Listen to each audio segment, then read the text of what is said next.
چنانچہ اسی کانٹیکسٹ میں امام کائنات سید الاولین والآخرین شفیع المذنبین رحمت للعالمین سیدنا و مولانا امام اعظم محمد الرسول اللہ صلی اللہ علیہ وآلہ وسلم کی متفق علیہ حدیث ہے صحیح بخاری اور صحیح مسلم میں. صحیح بخاری میں انٹرنیشنل نمبر کے مطابق 3207، صحیح مسلم میں 416، اور راوی ہیں انس ابن مالک رضی اللہ تعالی عنہ. وہ مالک بن سعسع ایک اور صحابی ان سے روایت کرتے ہیں کہ آپ صلی اللہ علیہ وسلم نے فرمایا میں خانہ کعبہ کے پاس لیٹا ہوا تھا بین النائم والیقظان، نیند اور بیداری کی درمیانی کیفیت میں تھا، جس کو ہم اپنی پنجابی لنگوسٹک میں کہتے ہیں جاگو میٹی، یعنی نہ مکمل طور پر سویا ہوا نہ مکمل طور پر جاگتا ہوا، ایک درمیان کی کنڈیشن میں تھا. اتنے میں نے سنا دو بندوں کو جو فرشتے تھے انسانی شکل میں آئے. بخاری میں 349 اور صحیح مسلم میں 415 ہے کہ ان میں سے ایک جبرائیل علیہ السلام بھی تھے. وہ کہنے لگے ہم دونوں کے درمیان یہ تیسرے ہیں، یعنی محمد صلی اللہ علیہ وسلم. پھر صحیح مسلم 416 نمبر حدیث کے الفاظ ہیں فَأُوتِيتُ فَانْطُلِقَ بِي، پھر وہ میرے پاس آئے اور مجھے اپنے ساتھ لے گئے. اب ظاہر ہے کہ یہ فزیکل ساتھ لے کے جانا ہے، ورنہ تو آپ فرماتے صلی اللہ علیہ وسلم کہ میرا پھر آگے سے خواب شروع ہو گیا. فرمایا مجھے ساتھ لے گئے. اچھا وہی حدیث بخاری اور مسلم کی پھر آگے چلتی ہے.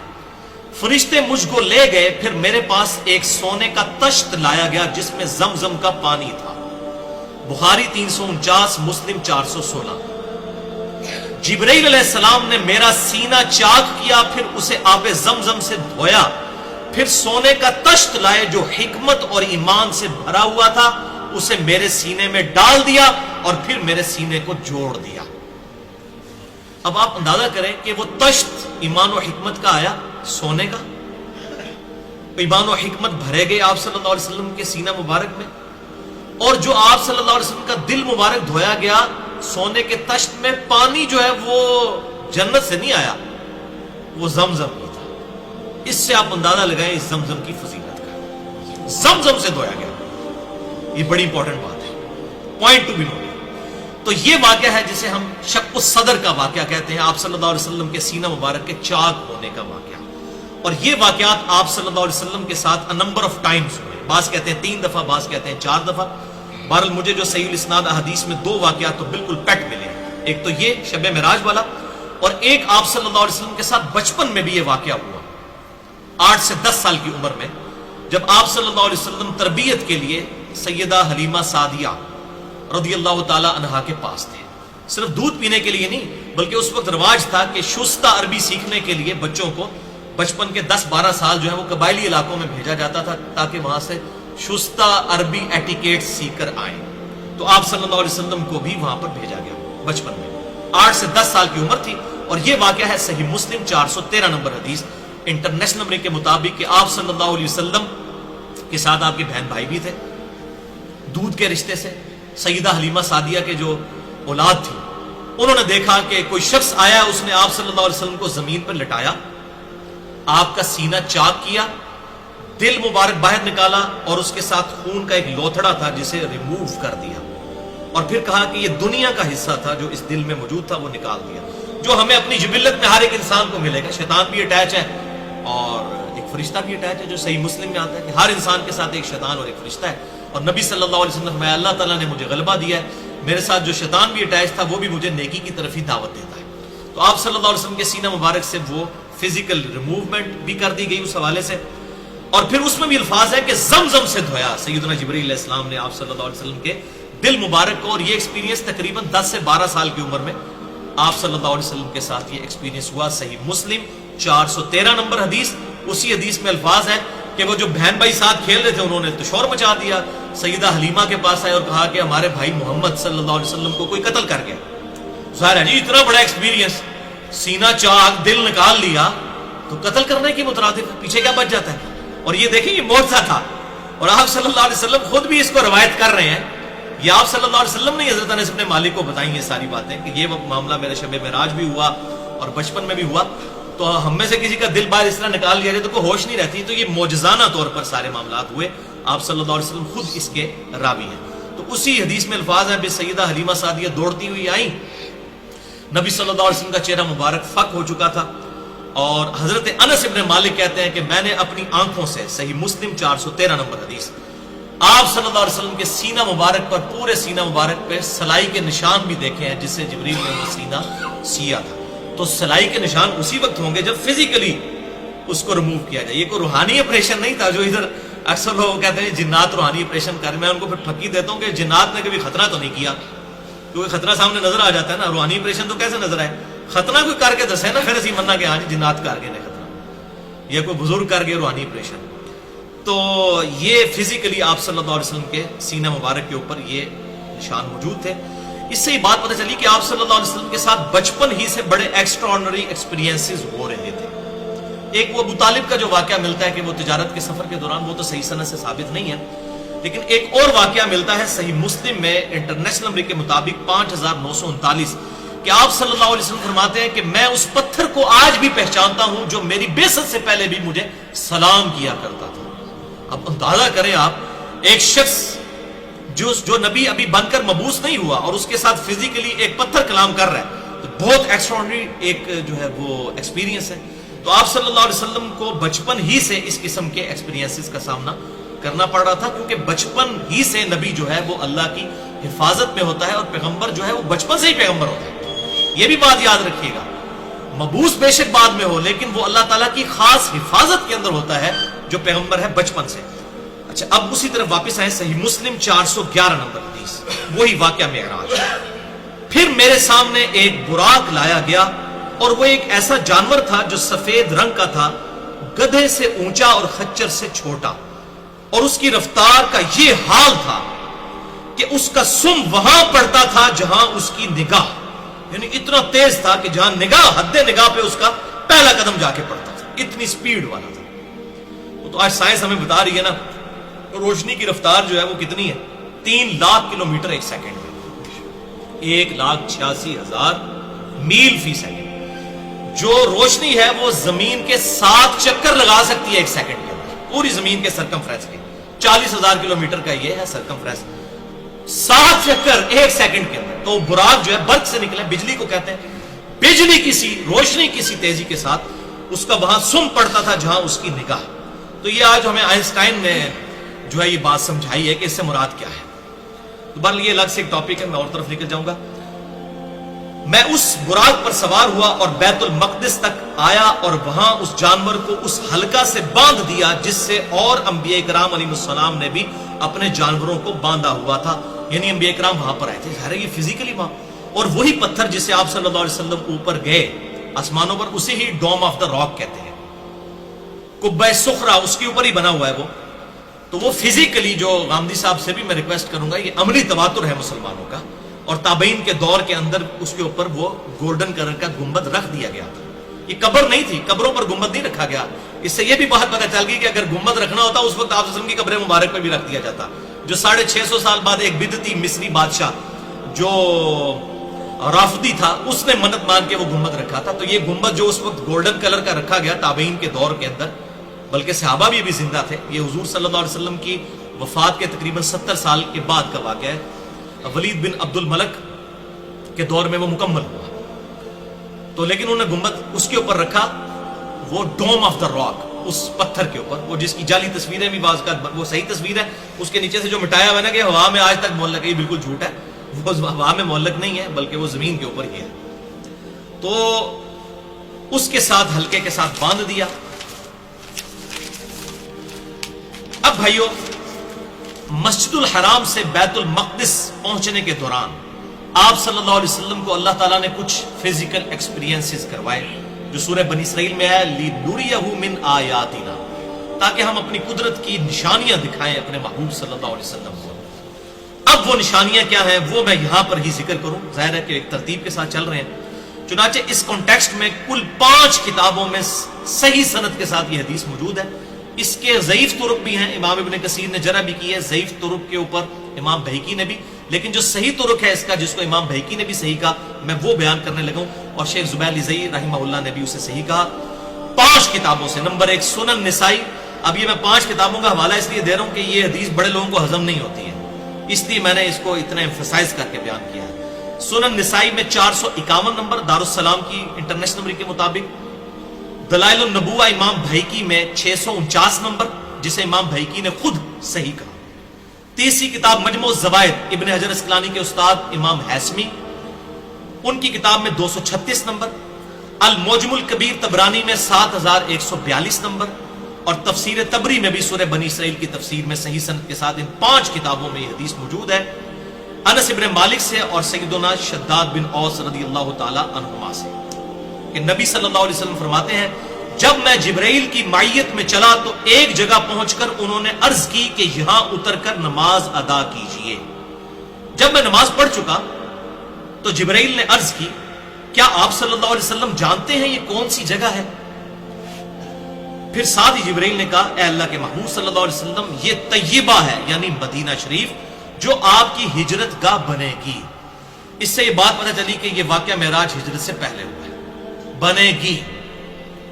پھر آگے چل کر ایک اور جگہ پر جبرائیل نے مجھے نماز پڑھائی اور عرض کیا یہ طور سینہ ہے جہاں اللہ تعالیٰ نے موسیٰ علیہ السلام سے کلام فرمایا تھا۔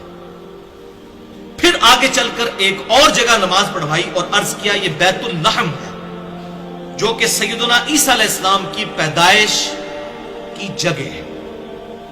پھر میں بیت المقدس پہنچا، وہاں تمام انبیاء کرام علیہ السلام جمع تھے، جبرائیل علیہ السلام نے مجھے ان کا امام بنایا تو میں نے نماز میں ان کی امامت فرمائی، الحمدللہ۔ اسی وجہ سے ہم آپ صلی اللہ علیہ وسلم کو امام الانبیاء بھی کہتے ہیں صلی اللہ علیہ وسلم۔ سبحان ربک رب العزت عما یصفون وسلام علی المرسلین والحمدللہ رب العالمین۔ اور یہ انبیاء کرام کی جو امامت فرمائی اور سارے نبی جمع کیوں ہوئے، اس کی حکمت کیا ہے وہ بھی آج میں انشاءاللہ ٹروتھ ریویل کروں گا کہ یہ سارے نبیوں کو جمع کرنے کا مقصد کیا تھا، وہ ٹروتھ بھی انشاءاللہ آگے چل کے میں ریویل کر دوں گا۔ صحیح مسلم 430 نمبر حدیث کے الفاظ ہے میں نے بیت المقدس میں اپنے آپ کو پایا، انبیاء کرام علیہ السلام کی ایک جماعت میں موسیٰ علیہ السلام کو دیکھا، وہ کھڑے نماز پڑھ رہے تھے، وہ گندمی رنگ کے ایک مضبوط اور قوی آدمی تھے، اور عیسیٰ علیہ السلام کو بھی بیت المقدس میں نماز پڑھتے ہوئے پایا، وہ اربا بن مسعود کے ہم شکل تھے، عبداللہ ابن مسعود کے بھائی کے۔ اور صحیح مسلم 418، 426 اور 427 نمبر حدیث ہے کہ عیسیٰ علیہ السلام گندمی شکل کے لمبے بالوں والے، گھنگریالے بالوں والے، اور ان کے بال کندھوں تک تھے، یعنی یہاں تک، یہ آخری حد ہے، اس سے نیچے آپ نہیں بال کر سکتے، عورتوں کی مشابہت ہو جائے گی، عورتیں اس سے اوپر نہیں کر سکتی، مرد اس سے نیچے نہیں کر سکتے، اور ان کے سر سے پانی ٹپک رہا تھا، تو مجھے بتایا گیا یہ عیسیٰ ابن مریم ہے۔ اور پھر میں نے کعبے کے پاس ایک اور شخص کو دیکھا، گھنگریالے بال، دائیں آنکھ سے کانا اور ایک آنکھ انگور کی طرح پھولی ہوئی تھی، اور مجھے بتایا گیا یہ دجال ہے۔ تو دجال کو بھی واقعہ معراج کے دوران آپ صلی اللہ علیہ وسلم کو دکھایا گیا۔ اور صحیح مسلم 430 نمبر حدیث میں مزید الفاظ ہیں کہ میں نے پھر حضرت ابراہیم علیہ السلام کو بھی دیکھا، وہ بھی بیت المقدس میں کھڑے نماز پڑھ رہے تھے، اور ان کے سب سے زیادہ ہم شکل تمہارے صاحب ہیں، یعنی نبی صلی اللہ علیہ وسلم، اور میں سب سے زیادہ میں ابراہیم کا ہم شکل ہوں، یعنی میں محمد رسول اللہ صلی اللہ علیہ وسلم۔ پھر نماز کا وقت آیا، صحیح مسلم 430، پھر نماز کا وقت آیا تو میں نے تمام انبیاء کی امامت فرمائی۔ جب میں نماز سے فارغ ہوا تو مجھے بتایا گیا اے محمد صلی اللہ علیہ وسلم یہ آپ کے پیچھے دوزخ کا داروغہ کھڑا ہے، مالک، اور یہ قرآن میں اس کا نام آیا ہے، سورہ الزخرف کی آیت نمبر 77 میں، مالک۔ تو اے اللہ کے محبوب صلی اللہ علیہ وسلم آپ اسے سلام کیجئے۔ آپ فرماتے ہیں جیسے ہی میں اس کی طرف متوجہ ہوا تو اس نے میرے سلام کرنے سے پہلے ہی مجھے السلام علیکم کہہ دیا، تو میں نے پھر اس کے سلام کا جواب دیا، اس نے آپ صلی اللہ علیہ وسلم کو پروٹوکول دیا، خود سلام عرض کر دیا آپ کی بارگاہ میں، الحمدللہ۔ السلام علیکم ایھا النبی ورحمۃ اللہ وبرکاتہ۔ اچھا، ہمارے محبوب صلی اللہ علیہ وسلم نے بھائیوں اس سفر اسرا میں، الاسرا جو یہ مسجد الحرام سے لے کر بیت المقدس تک تھا، بیت اللحم میں نماز پڑھی، طور سینہ پر نماز پڑھی، اور مدینہ طیبہ میں، یہ 3 مقامات پر آپ صلی اللہ علیہ وسلم نے نماز پڑھی۔ اور اسی دوران ایک اور ایکسپیرینس بھی ہوا جو صحیح مسلم میں 2 طرق ہیں، انٹرنیشنل نمبر کے مطابق 6157 اور 6158۔ آپ صلی اللہ علیہ وسلم فرماتے ہیں کہ میں نے مسجد الحرام سے بیت المقدس جاتے ہوئے سرخ ٹیلے کے پاس موسیٰ علیہ السلام کو اپنی قبر میں نماز پڑھتے ہوئے دیکھا، وَهُوَ قَائِمٌ يُصَلِّي فِي قَبْرِهِ، وہ اپنی قبر میں کھڑے ہوئے تھے اور نماز پڑھ رہے تھے۔ اب یہ بھائیوں بڑی اہم ترین گفتگو ہے، خصوصاً آج کل کے دور کے اعتبار سے ایک کریٹیکل ڈسکشن ہے جو میں کرنا چاہ رہا ہوں یہاں پر، بڑی اہم ڈسکشن ہے۔ وہ یہ بھائیوں کہ بیت المقدس میں انبیاء کرام علیہ السلام کا جمع ہونا یہ خالصتاً معجزہ ہے۔ اس واقعے کی جو تفصیلات جتنی احادیث میں آئی وہ تو ہم بیان کر سکتے ہیں، باقی اس کی جو کیفیت ہے، موڈ جسے ہم انگلش میں کہتے ہیں، یہ متشابہات میں داخل ہے۔ یہ ہم سمجھانے کے لیے باتیں ضرور کرتے ہیں احادیث کی روشنی میں، لیکن اس کو کوئی فزیکلی اس طریقے سے عام آدمی آبزرو نہیں کر سکتا کہ وہاں پر جتنے لوگ موجود تھے، ورنہ بھائیوں ایک مسجد میں کم و بیش 1,00,000 کے قریب لوگ جمع ہوں تو پورے شہر کے اندر شور نہ پڑ جائے۔ اب وہ لوگ ادھر کے ادھر ہی تھے، یہ ساری ایکٹیویٹی ہوئی لیکن کسی کو پتہ نہیں چلا بیت المقدس کے اس یروشلم کے سٹی کے اندر، کیونکہ یہ ایک ان سین بیریئر تھا، ایک برزخ کا معاملہ تھا عوام الناس اور انبیاء کرام علیہ السلام کی ان ساری ایکٹیویٹیز کے درمیان۔ بھائیو اب آگے چلتے ہیں بخاری اور مسلم کی متفق علیہ حدیث، بخاری میں 3207، مسلم میں 416 اور 411 نمبر۔ آپ صلی اللہ علیہ وسلم فرماتے ہیں کہ بیت المقدس سے میں پھر دوبارہ براق پر سوار ہوا جس کا قدم حد نگاہ تک پڑتا تھا، پھر مجھے جبرائیل علیہ السلام اپنے ساتھ لے کر چلے یہاں تک کہ ہم آسمان دنیا تک پہنچ گئے۔ یہ فزیکل ایکسپیرینس ہے۔ اب یہ اس کو المعراج کہہ رہے ہیں، وہ الاسراء تھا، مسجد الحرام سے بیت المقدس تک الاسراء زمینی سفر، اب یہ ہے آسمانی سفر المعراج۔ چونکہ یہ زیادہ کریٹیکل ہے اسی وجہ سے واقعہ معراج مشہور ہو گیا، ورنہ یہ ہے واقعہ الاسراء والمعراج، چونکہ یہ بہت کریٹیکل سفر ہے۔ اب اللہ تعالیٰ مزید اپنی قدرت کی نشانیاں آپ صلی اللہ علیہ وسلم کو اس حوالے سے دکھائے گا۔ یہ حدیث آگے چلتی ہے کہ جبرائیل علیہ السلام کے ساتھ ہم آسمان دنیا پر پہنچ گئے۔ جبرائیل علیہ السلام نے دروازہ کھولنے کے لیے کہا تو فرشتے نے پوچھا آپ کون ہیں؟ جبرائیل علیہ السلام نے کہا کہ میں جبرائیل ہوں۔ پھر اس نے جبرائیل علیہ السلام سے پوچھا کہ آپ کے ساتھ کون ہے؟ تو انہوں نے فرمایا کہ محمد صلی اللہ علیہ وسلم۔ اس فرشتے نے پوچھا کیا انہیں بلایا گیا ہے؟ تو جبرائیل علیہ السلام نے کہا ہاں۔ تو پھر اس فرشتے نے دروازہ کھول کر کہا خوش آمدید اور تشریف لانے والے کتنے ہی اچھے ہیں، اور پھر دروازہ کھول دیا۔ جب میں وہاں پہنچا تو میں نے وہاں آدم علیہ السلام کو دیکھا۔ جبرائیل علیہ السلام نے بتایا کہ یہ آپ کے والد آدم علیہ السلام ہیں، انہیں سلام کیجئے۔ میں نے انہیں سلام کیا اور انہوں نے میرے سلام کا جواب دیا اور پھر کہا کہ صالح بیٹے، صالح نبی خوش آمدید ہو۔ پھر جبرائیل علیہ السلام مجھے لے کر اور اوپر گئے تو وہ دوسرے آسمان پر پہنچ گئے۔ انہوں نے دروازہ کھولنے کے لیے کہا، پوچھا گیا کون ہے؟ انہوں نے کہا جبرائیل۔ پھر پوچھا گیا آپ کے ساتھ کون ہے؟ انہوں نے کہا محمد صلی اللہ علیہ وسلم۔ پوچھا گیا کیا ان کی طرف کسی کو بھیجا گیا تھا؟ فرمایا ہاں۔ یعنی وہ کہہ رہے ہیں کہ یہ جو آپ ساتھ لے کے آ رہے ہیں کہ یہ یعنی مہمان بنا کر لائے گئے ہیں یا آپ اپنی کیپیسٹی میں خود لے کر آئے ہیں؟ تو ان کا نہیں، میں اللہ کے حکم سے ان کو لے کر آ رہا ہوں، ورنہ تو دروازہ نہیں کھول سکتا تھا۔ تو انہوں نے کہا خوش آمدید، آنے والے کتنے ہی اچھے ہیں، اور دروازہ کھول دیا دوسرے آسمان کا۔ اس سے یہ بات پتہ چلی، یہ جو احمد بریلوی صاحب نے قصیدہ معراجیہ لکھ کر اور اس کو وہ جس طرح شادی کی ایک سرمنی پریزنٹ کیا نا کہ جی وہ فرشتے پہنچے ہوئے تھے براتی بن کے استقبال کے لیے، وہ بھائی آسمانوں کے فرشتوں کو پتہ ہی نہیں ہے کہ آپ سے اوپر آ رہے ہیں، ورنہ وہ پوچھا ساتھ کون ہے۔ اگر یہ براتیوں والا معاملہ ہوتا، دیکھیں کس طرح جھوٹ بولتے، یہ تو سب کچھ آنن فانن اللہ تعالیٰ کا ڈیسیژن تھا، کسی کو نہیں پتا تھا کہ اللہ نے یہ ڈیوائن ڈیسیژن کیا ہوا ہے، ورنہ تو وہ کہتے ہاں جی جبرائیل شکر ہے پہنچ آیا، دروازہ پہلے کھولتا ہے۔ وہ پوچھ رہے کون ہے، ساتھ بھی بندہ ہے، دروازہ نہیں کھولا، جبرائیل کے کہنے پر کھولا کیونکہ فرشتوں کا سردار ہے، اس نے گارنٹی دی کہ ہاں یہ بلائے گئے ہیں۔ اگر سارے فرشتوں کو پہلے ہوتا تو انتظار کر رہے ہوتے۔ تو یہ اس طریقے سے، اور پھر کہتے ہیں جی وہ انبیاء کرام علیہ السلام جو ہیں وہ بیت المقدس میں تھے، وہ انبیاء پہلے کیسے آسمانوں پہ پہنچ گئے؟ بھئی یہ سب کے سب معاملات متشابہات ہیں، ان کی ڈیٹیلز ہمیں نہیں بتائے گی، ہم اس عقل کے ساتھ اس کو سمجھ ہی نہیں سکتے۔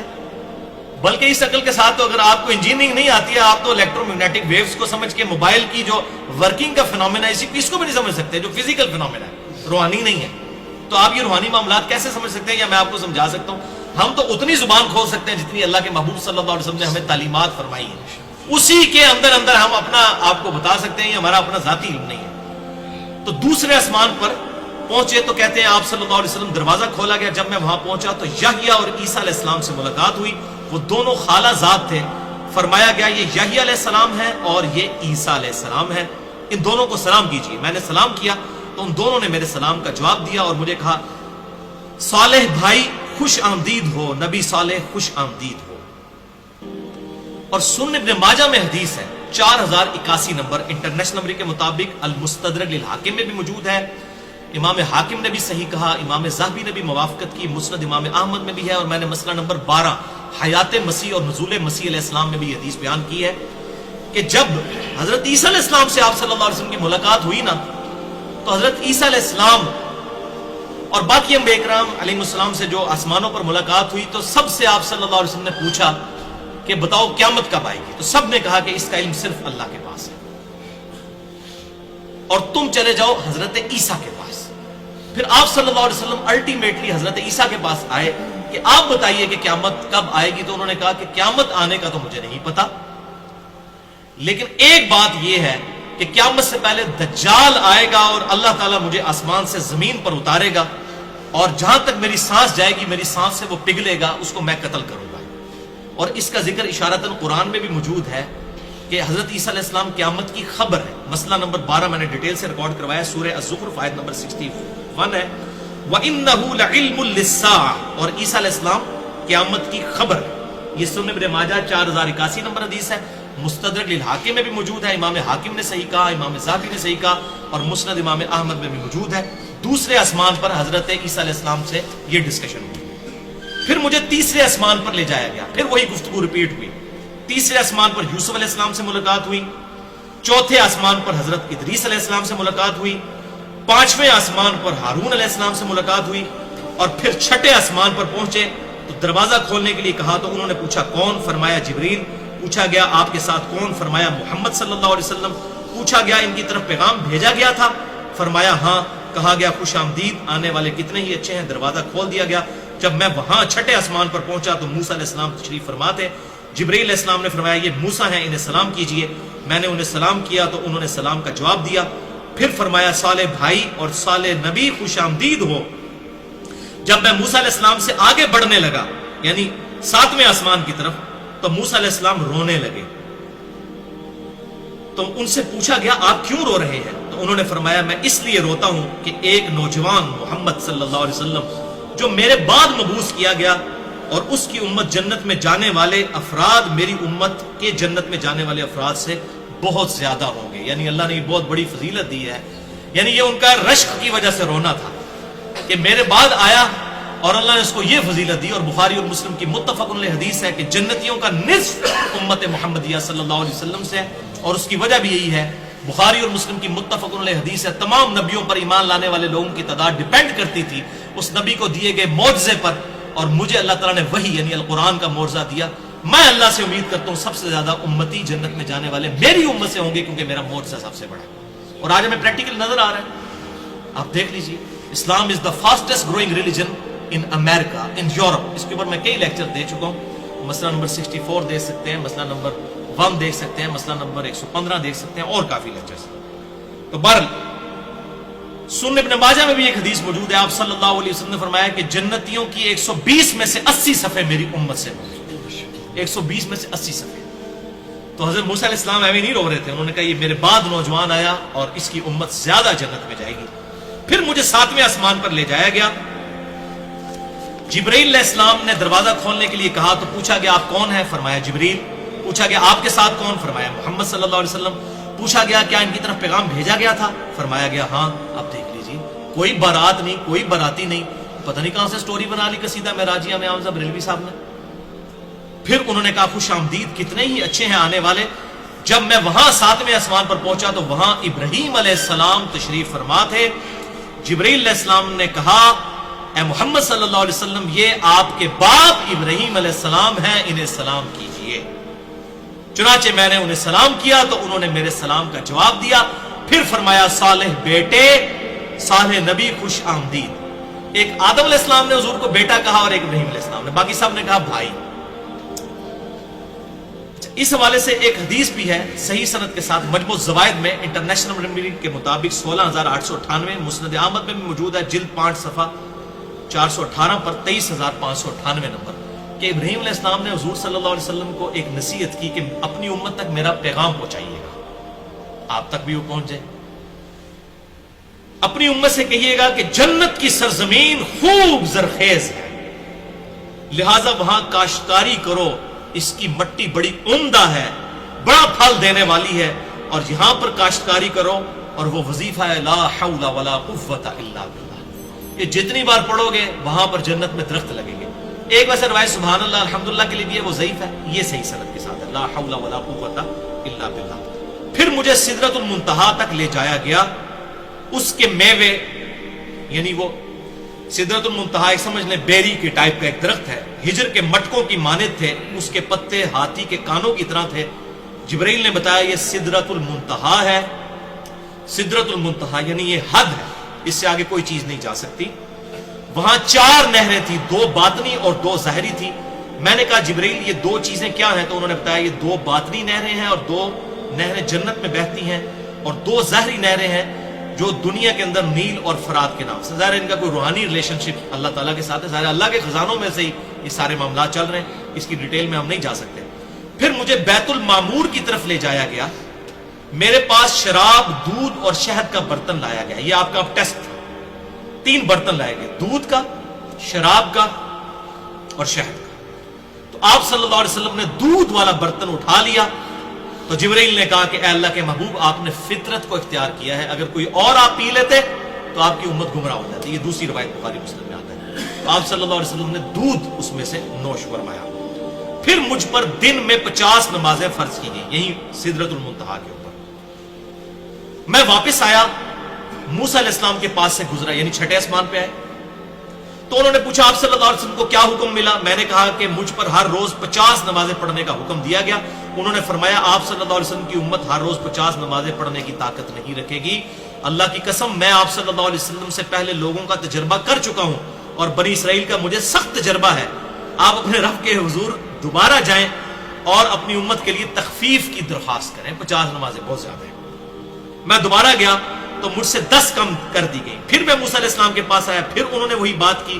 پھر میں خدا کے پاس گیا، یعنی وہ جہاں پر سدرۃ المنتہا پر جہاں پر اللہ تعالیٰ اپنی شان کے لائق وہی فرما رہا تھا، 10 نمازوں کی تخفیف کر دی گئی۔ میں موسیٰ علیہ السلام کے پاس واپس آیا، پھر انہوں نے وہی بات کی، پھر میں اللہ کے حضور حاضر ہوا، پھر 10 نمازیں کم کر دی گئیں۔ پھر یہ بار بار 10 کرتے اینڈ پہ 10 رہ گئی۔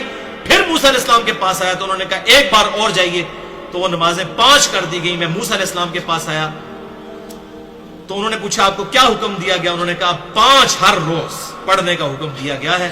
موسیٰ علیہ السلام نے کہا کہ آپ صلی اللہ علیہ وسلم کی امت ہر روز 5 نمازیں پڑھنے کی طاقت نہیں رکھے گی، کیونکہ میں آپ سے پہلے لوگوں کا تجربہ کر چکا ہوں۔ ایسے بڑا ایکسپرٹ اوپینین تھا، اور ایک پھیرا اور لگ جاتا ہے، ساری نمازیں ہی معاملہ والا جو ہے وہ ہو جاتا ہے ایسا۔ تو انہوں نے کہا کہ یہ 5 بھی نہیں پڑے گی، مجھے سخت تجربہ ہے بنی اسرائیل کا، آپ اپنے رب کے پاس پھر جائیں اور اپنی امت کے لیے تخفیف کی درخواست کریں۔ آپ صلی اللہ علیہ وسلم نے فرمایا کہ میں اپنے رب سے اتنی دفعہ تخفیف لے چکا ہوں کہ اب مجھے سوال کرتے ہوئے حیا آتی ہے، لیکن امت بے شرم ہے، 5 نہیں پڑتی۔ نبی کو حیا آئی ہے لیکن امت کو حیا نہیں ہے۔ اب میں راضی ہوں اور سر تسلیم خم کرتا ہوں۔ فرمایا جب میں وہاں سے چلا تو آواز دینے والے نے آواز دی، میں نے 5 نمازوں کا فریضہ جاری کر دیا اور اپنے بندوں پر تخفیف فرما دی۔ جبکہ صحیح مسلم میں آگے الفاظ ہیں 411 نمبر، یہی اسی حدیث کے کانٹیکسٹ میں، کہ 7ویں آسمان پر ابراہیم علیہ السلام سے ملاقات ہوئی تو آپ بیت المعمور سے ٹیگ لگائے ہوئے تھے۔ خانہ کعبہ شریف کے ایگزیکٹ اوپر 7ویں آسمان پہ ایک اور بیت اللہ ہے جسے بیت المعمور کہتے ہیں، وہ فرشتوں کی طواف کی جگہ ہے۔ تو حضرت ابراہیم علیہ السلام اس سے ٹیگ لگائے ہوئے تھے، وہاں ہر روز 70,000 فرشتے داخل ہوتے ہیں اور دوبارہ ان کی باری نہیں آتی، اتنے فرشتے ہیں۔ ایک بار جس کو طواف کا موقع ملے دوبارہ اس کی باری نہیں آئے گی قیامت تک بیت المعمور کا طواف کرنے کی۔ اللہ۔ پھر مجھے سدرۃ المنتہا تک لے جایا گیا، اس کے پتے ہاتھی کے کانوں کی طرح تھے، جبکہ اس کا پھل مٹکوں کی طرح تھا، بڑا بڑا، یعنی کہ بیر کی طرح۔ جب اس کو اللہ کے حکم سے جس چیز نے ڈھانپنا تھا ڈھانپ لیا تو اس کی حالت ہی بدل گئی، اس بیری کے درخت کی، یعنی اللہ تعالیٰ کی خاص تجلی اس پر آئی۔ اللہ کی مخلوق میں سے اس کے حسن کی کوئی تعریف نہیں کر سکتا جو اس وقت اللہ تعالیٰ کی تجلیات کی وجہ سے سدرۃ المنتہا کے اوپر اس بیری کے درخت کی کنڈیشن تھی، چنانچہ اس وقت اللہ تعالیٰ نے وحی فرمائی، یعنی سدرۃ المنتہا پر وحی فرمائی جو وحی کرنی تھی۔ یہ سدرۃ المنتہا ہی اینڈ ہے، اور دن رات مجھ پہ 50 نمازیں فرض کر دی گئی۔ تو یہ سدرۃ المنتہا پہ فرض ہوئی ہیں۔ آپ صلی اللہ علیہ وسلم بار بار سدرۃ المنتہا پر جاتے تھے اور واپس آتے تھے۔ منتہا کا مطلب ہی دی اینڈ ہے، انتہا اردو میں بھی ہم لفظ استعمال کرتے ہیں۔ پھر میں یہ حکم لے کر موسیٰ علیہ السلام کے پاس آیا، پھر اس حدیث 411 صحیح مسلم میں وہی الفاظ ہیں، پھر واپس گیا اینڈ پہ۔ میں اپنے رب اور موسیٰ کے درمیان آتا جاتا رہا، حتیٰ کہ اللہ نے فرمایا محمد ہر روز 5 نمازیں ہیں اور ہر نماز کے لیے 10 گنا اجر ہے، اس طرح یہ 50 نمازیں ہو گئی، کیونکہ وہ سورہ الانعام میں بھی آیا نا کہ ایک نیکی 10 کے برابر ہے۔ اور دوسرے الفاظ بخاری مسلم میں آتے ہیں کہ ہمارا حکم بھی نہیں بدلا، ہم نے 50 کی 50 ہی رہنے دی ہے، 5 کر کے بھی اس کو 10 سے ملٹیپلائی کر دیا، حتیٰ کہ اللہ تعالیٰ نے فرمایا کہ محمد صلی اللہ علیہ وسلم ہر روز یہ 5 نمازیں ہیں اور ہر نماز کے لیے 10 گنا اجر ہے، اس طرح یہ 50 نمازیں ہوئیں۔ جو شخص کسی نیکی کا ارادہ کرے اور اس نیکی کو نہ کر سکے تو میں اس کے لیے ایک نیکی پھر بھی لکھ دوں گا، اور اگر وہ نیکی کو کر لے تو 10 نیکیاں لکھوں گا، اور جو شخص برائی کا ارادہ کرتا ہے لیکن وہ اسے نہیں کرتا تو میں اس کے لیے کچھ بھی نہیں لکھتا، اگر اس کا ارتکاب کرے گا تو صرف ایک ہی برائی لکھی جاتی ہے۔ آپ صلی اللہ علیہ وسلم فرماتے ہیں میں نیچے آیا، حتیٰ کہ موسیٰ علیہ السلام کے پاس آ کر میں نے انہیں بتایا، لیکن انہوں نے پھر بھی یہی فرمایا کہ اپنے رب کے پاس جائیں اور اسے تخفیف کی درخواست کریں، یعنی 5 بھی گھٹاؤ۔ تو رسول اللہ صلی اللہ علیہ وسلم نے فرمایا میں نے کہا کہ میں اتنی بار اپنے رب کے پاس گیا کہ لہٰذا اب مجھے جانے سے حیا آتی ہے، کاش امت بھی حیا کرے اور نمازوں میں استقامت جو ہے وہ اختیار کرے، آمین۔ اچھا، بخاری اور مسلم کی ایک اور طرق میں جو حضرت ابو ذر غفاری رضی اللہ تعالیٰ عنہ سے ہے، بخاری میں 349، مسلم میں 415، اس میں الفاظ ہیں کہ جب آسمان دنیا پر دروازہ کھولا گیا، آسمان دنیا کا پہلا جہاں پہ آدم علیہ السلام سے ملاقات ہوئی، تو ایک شخص جس کے دائیں اور بائیں جانب کچھ لوگ تھے وہ میں نے دیکھا، جب وہ اپنے دائیں طرف دیکھتا تھا تو مسکرا دیتا تھا اور جب بائیں طرف دیکھتا تھا تو رونا شروع کر دیتا تھا۔ اور اس شخص نے کہا خوش آمدید نبی صالح اور بیٹے صالح۔ میں نے جبریل سے پوچھا یہ کون ہے؟ تو انہوں نے بتایا کہ یہ آدم علیہ السلام ہے، ان کے دائیں اور بائیں جانب جو گروہ ہیں یہ ان کی اولادوں کی روحیں ہیں۔ جب وہ دائیں طرف یعنی جنتیوں کے گروہ کو دیکھتے ہیں تو خوش ہوتے ہیں، اور جب بائیں طرف دیکھتے ہیں جہنمیوں کو تو رونا شروع کر دیتے ہیں۔ اللہم اجرنا من النار، اللہم اجرنا من النار، اللہم اجرنا من النار، اللہم من احییتہ منا فاحیہ علی الاسلام ومن توفیتہ منا فتوفہ علی الایمان۔ پھر باقی انبیاء اکرام علیہ السلام سے ملاقات ہوئی، پھر مجھے اوپر لے جایا گیا حتیٰ کہ میں اس قدر بلند ہوا اور اس جگہ تک پہنچ گیا جہاں میں نے قلموں کے لکھنے کی آواز سنی، یعنی یہ جو لوح محفوظ پہ قلم اور فرشتے جو اللہ تعالیٰ کی یہ ڈیٹیل قرآن حکیم میں بھی مختلف جگہوں پر آتی ہے، احادیث کے اندر بھی، کہ فرشتوں پر بھی احکامات جو ہے سدرۃ المنتہا کے اوپر نازل ہوتے ہیں، پھر وہ اللہ تعالیٰ کے حکم سے لکھتے ہیں ان چیزوں کو جو انہوں نے آ کے دنیا میں ایکٹیویٹیز پرفارم کرنی ہوتی ہیں۔ اور پھر اللہ تعالیٰ نے میری امت پر 50 نمازیں فرض کر دیں، اسی سدرۃ المنتہا پر مجھے سدرۃ المنتہا تک لے جایا گیا، کئی رنگوں نے اسے ڈھانپ رکھا تھا، میں نہیں جانتا وہ کیا ہے۔ پھر مجھے جنت میں لے جایا گیا، وہاں موتیوں کے گنبد اور اس کی مٹی کستوری کی سی خوشبو کی تھی، اور سورۃ النجم میں بھی اس کا ذکر موجود ہے، عند سدرۃ المنتہا عندہا جنت المأوا، سدرۃ المنتہا کے ہی پیرلل جنت المأوا جنت ہے، یعنی یہ اینڈ ہے 7ویں آسمان کے اوپر سدرۃ المنتہا، بیری کا ایک درخت۔ اور ظاہر ہے یہ سمجھانے کے لیے، اور صحیح بخاری میں الفاظ ہیں 6581 اور 7517 نمبر حدیث میں کہ آپ صلی اللہ علیہ وسلم فرما رہے تھے میں جنت میں چل رہا تھا، ایک نہر دیکھی جس کے دونوں کناروں پر موتیوں کے گنبد تھے۔ جبریل سے میں نے پوچھا یہ کیا ہے؟ تو کہا گیا یہ حوض کوثر ہے جو اللہ تعالیٰ نے آپ صلی اللہ علیہ وسلم کو عطا فرمایا ہے۔ اس کی مٹی خوشبو مشک کی مانند تھی، مٹی کی خوشبو، الحمدللہ۔ اور جامعہ ترمذی میں 3147 نمبر حدیث ہے کہ آپ صلی اللہ علیہ وسلم فرماتے ہیں مجھے شب معراج اللہ نے جنت اور دوزخ اور آخرت کی ہر وہ چیز دکھا دی جس کا وعدہ کیا گیا، یعنی قرآن حکیم میں جو عذابات یا نعمتوں کا ذکر ہے نا، جو نہ کسی آنکھ نے دیکھی، نہ کسی کان نے سنی، نہ کسی دل پہ کھٹکا گزرا، وہ ساری چیزیں شب معراج مجھے دکھا دی گئی۔ جامعہ ترمذی 3147 انٹرنیشنل نمبر کے مطابق۔ اور مشکات المصابیح میں ایک حدیث ہے، یہ حدیث تو بیان کیے بغیر واقعہ معراج مکمل نہیں ہے نا، یہ آپ نے مجھے بتانا ہے کس کے بارے میں یہ حدیث ہے۔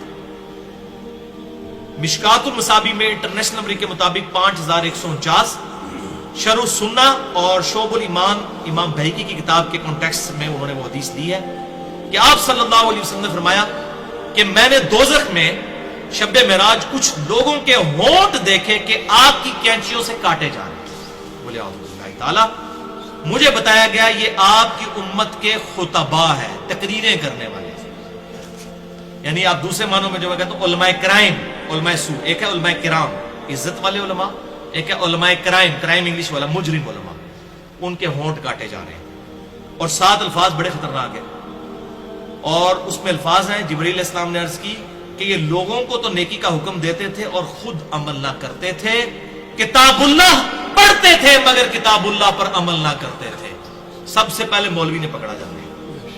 یہ دیکھ لیں، یہ جو منظر ہے نا دوزخ کا منظر بھی جو آپ صلی اللہ علیہ وسلم کو دکھایا گیا تو وہاں بھی مولوی نظر آئے. علماء سو، علماء حقہ کی بات نہیں ہو رہی ہے، علماء حقہ کی بات نہیں ہو رہی ہے، بلکہ پنجابی والے علماء جو اسی کے قافیے پہ ان کی بات ہو رہی ہے. اچھا، سنن ابی داؤد میں ایک حدیث ہے 4878 غیبت والے چیپٹر میں، کتاب الادب چیپٹر کے اندر، کہ معراج میں میرا گزر ایسے لوگوں پر ہوا جن کے تانبے کے ناخن تھے جن سے وہ اپنے چہروں اور سینوں کو نوچ رہے تھے اور چھیل رہے تھے. میں نے پوچھا یہ لوگ کون ہیں؟ تو بتایا گیا یہ دنیا میں گوشت کھاتے تھے لوگوں کے اور ان کی عزت کے درپے رہتے تھے، یعنی تہمت لگانے والے اور غیبت کرنے والے لوگ. عزت کے درپے یہ ہے کہ خام خواہ تہمت لگانا، یعنی لوگ اس کو بڑا چھوٹا برا سمجھتے ہیں. کسی کے اوپر کو فتویٰ لگا دینا وہ سمجھتے ہیں خیر ہے. تو یہ بھی میرے خیال علماء کے بارے میں زیادہ تر ہوگا جن لوگوں نے جھوٹے الزامات جو ہیں وہ اہل حق کے اوپر لگائے ہوئے ہیں. لہٰذا یہاں پر اب یہ دوزخ میں کیسے پہنچ گئے؟ علماء کو کیسے؟ بھی علماء تو دنیا میں موجود ہیں، ابھی تو جنت دوزخ کا فیصلہ ہونا ہے. آپ صلی اللہ علیہ وسلم کو پہلی دوزخ میں وہ دکھا دیے گئے. تو یہ بیسیکلی اینیمیشنز تھیں جو آپ صلی اللہ علیہ وسلم کو دکھائی گئی، جسے ہم کہتے ہیں اردو میں ممثل کر کے، ٹائم میں سفر کر کے پہلے ہی آنے والا وقت دکھا دینا. یہ معجزہ تھا.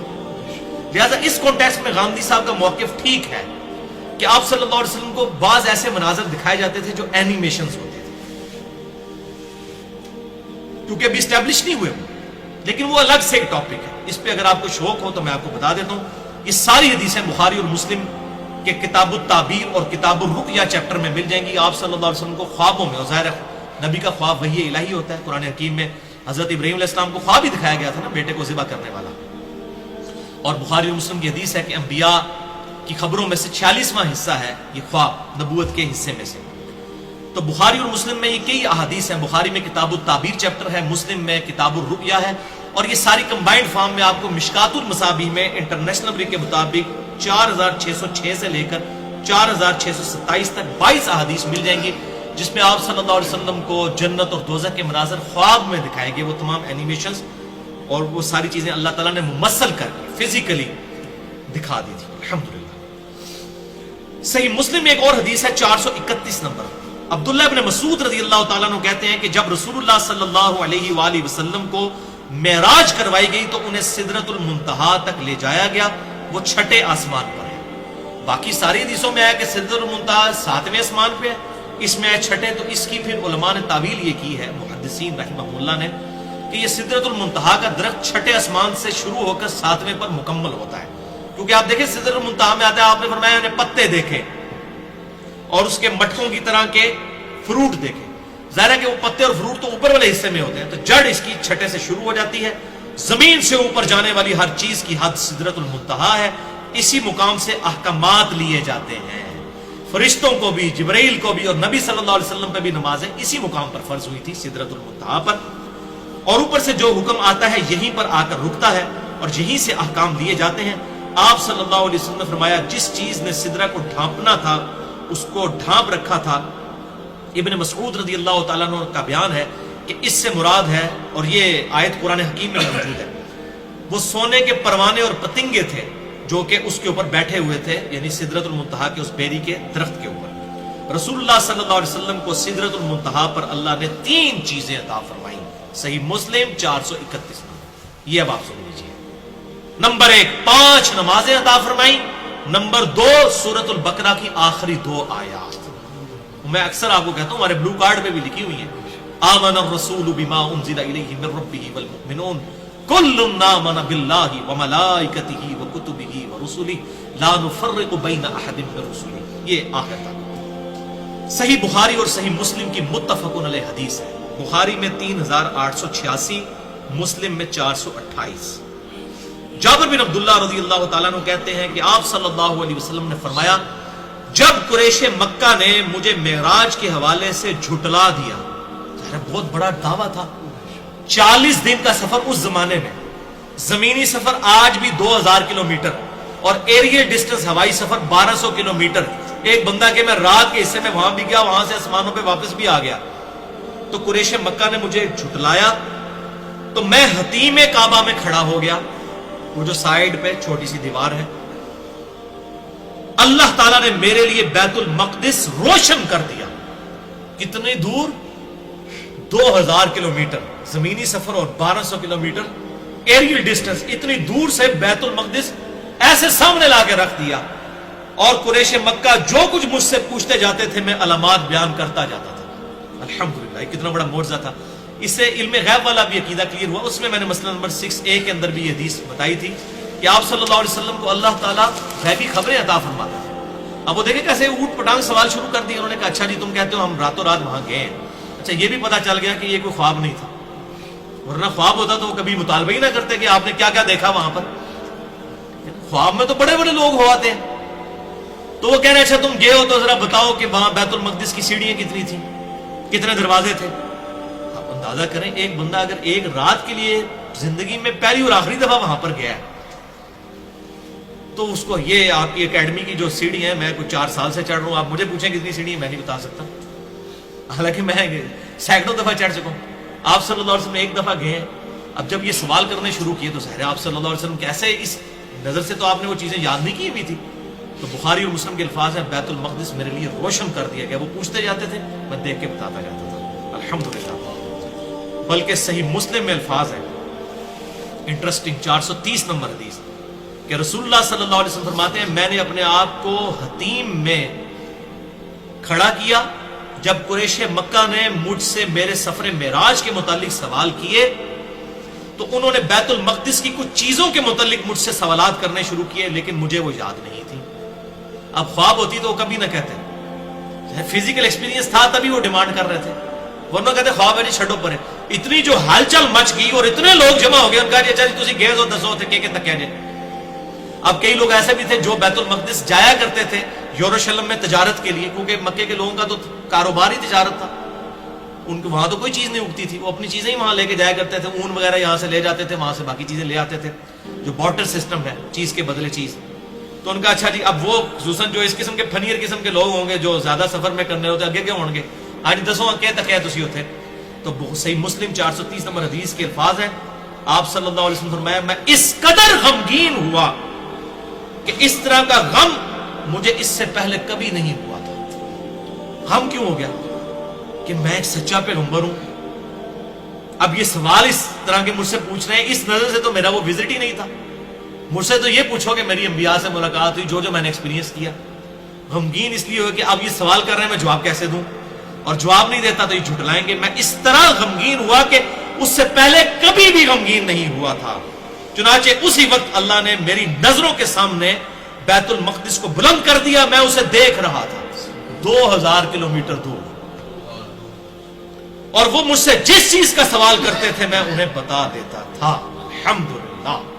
تو یہ آپ صلی اللہ علیہ وسلم کی اللہ تعالیٰ نے حفاظت فرمائی اور ان کے پھر منہ بند کر دیے. اور دوسری حدیث اس کے ضعیف طرق بھی ہے لیکن میں صحیح طرق بیان کر رہا ہوں. یہ وہی حدیث ہے جو میں نے بیت اللحم طور سینا اور مسجد جو مدینہ شریف میں آپ صلی اللہ علیہ وسلم کو نماز پڑھائی گئی تھی ہجرت سے پہلے سفر معراج کے دوران، وہی حدیث ہے یہ. اس میں آگے الفاظ جو موجود ہیں دلائل النبوہ امام بہیقی کی کتاب میں امام بہیقی نے خود صحیح کہا صحیح سند کے ساتھ 449 نمبر حدیث جلد 2 صفحہ 241 پر، اور موجم الکبیر طبرانی میں جز 7 282 نمبر صفحے پہ 7142 نمبر حدیث ہے. اور مجموع الزوائد میں امام حیثمی نے جو ابن حجر اسقلانی کے استاد ہیں حدیث نمبر 230 لی ہے جلد 1 صفحہ 85 پر کہ سیدنا ابو بکر صدیق رضی اللہ تعالیٰ عنہ نے عرض کی کہ اے اللہ کے محبوب صلی اللہ علیہ وسلم گزشتہ رات میں نے آپ کو بڑا تلاش کیا لیکن کہیں نہیں پایا. آپ رات کو کہاں تھے؟ تو آپ صلی اللہ علیہ وسلم فرمایا کہ میں رات کو بیت المقدس تھا. اللہ جو کہ 1 مہینے کی مسافت کا مسئلہ، 40 دن کی مسافت اس وقت، ابھی بھی کوئی کم نہیں ہے، 2000 کلومیٹر پیدل سفر ہے، گاڑی میں بھی کریں تو کتنا ٹائم لگے گا، ایریل ڈسٹنس بھی 1200 کلومیٹر ہے۔ سیدنا ابوبکر نے عرض کیا اللہ کے محبوب صلی اللہ علیہ وسلم کچھ نشانیاں بیان کیجئے بیت المقدس کو۔ یہ اس لیے نہیں تھا کہ کوئی شک تھا، اپنا ایمان تازہ کرنے کے لیے، جیسے سورۃ البقرہ میں آتا ہے کہ اللہ تعالیٰ سے ابراہیم علیہ السلام نے عرض کیا اللہ تو مردوں کو زندہ کرے گا، اللہ تعالیٰ نے کہا تیرا یقین نہیں ہے کیا؟ یقین ہے لیکن دل کے اطمینان کے لیے، پھر کہا 4 پرندے پالو۔ ابراہیم علیہ السلام کے تو ایمان پہ کوئی شک نہیں کر سکتا، انہوں نے بھی حق الیقین تک پہنچنے کے لیے وہ فزیکل ڈیمانسٹریشن دیکھی۔ یہاں پہ بھی حضرت ابوبکر صدیق نے اپنے ایمان کو حق الیقین تک پہنچانے کے لیے سوال کیا، معاذ اللہ کسی نیگیٹو انٹینشن سے سوال نہیں تھا۔ یا رسول اللہ نشانیاں بیان کیجیے، تو آپ صلی اللہ علیہ وسلم کے سامنے بیت المقدس کو کر دیا گیا۔ حضرت ابوبکر نے پوچھا، اللہ تعالیٰ نے سامنے کر دیا بیت المقدس، ہاں جی پوچھ کے کچھ پوچھے گا، سب کچھ دسیا جائے گا۔ تو آپ صلی اللہ علیہ وسلم نے تمام نشانیاں بیان کی تو ابوبکر نے تصدیق کی اور کہا آپ سچے ہیں، لیکن یا رسول اللہ صلی اللہ علیہ وسلم کفار قریش جو ہیں وہ اس پہ باتیں بنائیں گے، آپ ان کو کیسے قائل کریں گے؟ میں تو تصدیق کرتا ہوں ان سارے کافروں نے تو بیت المقدس دیکھا بھی نہیں ہوا، میں نے تو دیکھا ہے، آپ تو بالکل صحیح کہہ رہے ہیں، تو ان کو کیسے منوائیں؟ یہ دوسرے معنوں میں اب ان کو کیا علمی پھکی دی جائے کہ ان کا ہاضمہ درست ہو جائے؟ اب آپ صلی اللہ علیہ وسلم نے کیا ارشاد فرمایا؟ ماشاء اللہ، آپ صلی اللہ علیہ وسلم نے فرمایا کہ ابو بکر جب یہ کافر تم سے پوچھے نا تو ان کو کہنا کہ تمہارا جو قافلہ ہے اس کو نبی صلی اللہ علیہ وسلم نے فلاں مقام پر راستے میں دیکھا تھا، یعنی قافلہ تجارت کے لیے گیا ہوا تھا اور وہ واپس آ رہا تھا، اور صرف دیکھا نہیں، آپ نے فرمایا کہ اس قافلے کا راستے میں ایک اونٹ بھی گم ہو گیا جو فلاں شخص نے ڈھونڈ کر لایا تھا، اس کا نام بھی بتا دیا، اور وہ قافلہ فلاں دن یہاں پہنچے گا۔ اب یہ ساری غیبی خبریں اللہ کے بتائے بغیر کوئی انسان نہیں بتا سکتا، اور یہاں پر بھی بات ختم نہیں، تمہارا وہ قافلہ فلاں دن یہاں پہنچے گا، اور جب وہ قافلہ یہاں پہنچے گا سب سے آگے وہ اونٹ ہوگا جس کی رنگ گندمی ہوگا اور اس کی پیٹھ پر 2 سیاہ بوریاں بھی لدی ہوئی ہوگی، یہ لیڈ کر رہا ہوگا اونٹ جو اس قافلے میں آگے ہوگا، اور فلاں دن کو پہنچے گا۔ چلو بندہ یہ کہہ سکتا ہے راستے میں تھا، نہیں، بالکل ٹینس ڈیٹیل تک۔ تو پھر اسی دن سب لوگ دوپہر کے وقت وہاں پر جمع ہوئے، اور پھر وہی کچھ ہوا جو آپ صلی اللہ علیہ وسلم نے فرمایا تھا، وہ قافلہ بھی آیا اور اس قافلے میں سب سے آگے وہ اونٹ تھا جس پر 2 سیاہ بوریاں لٹکی ہوئی تھی۔ الحمدللہ آپ صلی اللہ علیہ وسلم کو اللہ تعالیٰ نے یہ غیبی خبر دی، اور اس کے ذریعے آپ صلی اللہ علیہ وسلم کا یہ واقعہ معراج، الاسراء والمعراج کو کافروں کے سامنے الحمدللہ حجت بنایا گیا۔ دیدار الہی عز و جل کے حوالے سے ابھی ڈسکشن باقی ہے، وہ انشاءاللہ اگلی دفعہ تقریباً 1.25 گھنٹے کے اندر ہم کور کر لیں گے۔ وہ بڑی کریٹیکل گفتگو ہے، اس لیے میں نے اس کو اس سے الگ کیا، ورنہ اس میں 1-1.25 گھنٹہ اور لگ جاتا۔ اللہ تعالیٰ سے دعا ہے جو حق بات میں نے کہی اللہ تعالیٰ ہمارے دلوں میں راسخ فرمائے، اگر جذبات میں میرے منہ سے کوئی غلط بات نکل گئی تو اللہ تعالیٰ ہمارے دلوں سے محو کر دے، ہمیں کتاب و سنت کی تعلیمات پر عمل کر کے دوسرے بھائیوں تک پہنچانے کی توفیق عطا فرمائے۔ سبحانک اللہم و بحمدک، اشہد ان لا الہ الا انت، استغفرک و اتوب الیک، وما علینا الا البلاغ المبین۔